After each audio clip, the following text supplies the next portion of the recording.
ഖുർആനിലെ ഏറ്റവും പുണ്യമേറിയ രാത്രിയാണ് ലൈലത്തുൽ ഖദർ, വിധിനിർണയ രാത്രി.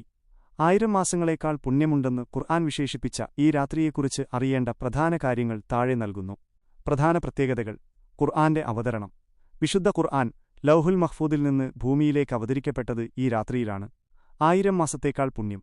ഈയൊരു രാത്രിയിൽ നടത്തുന്ന ആരാധനകൾക്ക് 83 വർഷവും 4 മാസവും 1000 മാസം നിരന്തരം ആരാധന നടത്തുന്നതിനേക്കാൾ പ്രതിഫലമുണ്ടെന്ന് ഇസ്ലാം പഠിപ്പിക്കുന്നു. മലക്കുകളുടെ ഇറക്കം. ജിബ്രീൽ 1000 അടക്കമുള്ള മലക്കുകൾ അല്ലാഹുവിന്റെ അനുമതിയോടെ സമാധാനത്തിന്റെ സന്ദേശവുമായി ഈ രാത്രിയിൽ ഭൂമിയിലേക്ക് ഇറങ്ങിവരുന്നു. പാപമോചനം. ആരെങ്കിലും വിശ്വാസത്തോടും പ്രതിഫലേച്ഛയോടും കൂടി ലൈലത്തുൽ ഖദറിൽ നമസ്കരിച്ചാൽ അവന്റെ മുൻകാല പാപങ്ങൾ പൊറുക്കപ്പെടും എന്ന് നബിവചനം ഹദീസുണ്ട്. ഇത് എപ്പോഴാണ്? ലൈലത്തുൽ ഖദർ ഏത് രാത്രിയാണെന്ന് കൃത്യമായി വെളിപ്പെടുത്തിയിട്ടില്ല.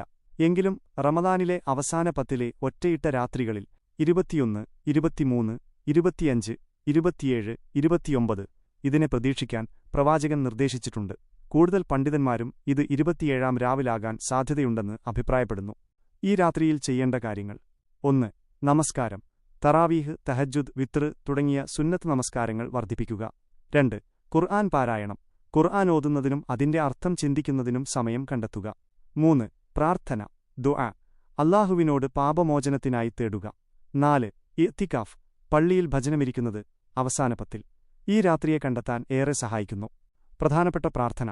ആയിഷ റാറ് പ്രവാചകനോട് ലൈലത്തുൽ ഖദറിൽ ചൊല്ലേണ്ട പ്രാർത്ഥനയെക്കുറിച്ച് ചോദിച്ചപ്പോൾ പഠിപ്പിച്ചുകൊടുത്ത ദുആ ഇതാണ്: അല്ലാഹുമ്മ ഇന്നക അഫൂവുൻ തുഹിബ്ബുൽ അഫ്വ ഫഅഫു അന്നി, അല്ലാഹുമ്മ ഇന്നക അഫൂവുൻ തുഹിജ്ജുൽ അഫ്വ ഫംഫു അന്നി.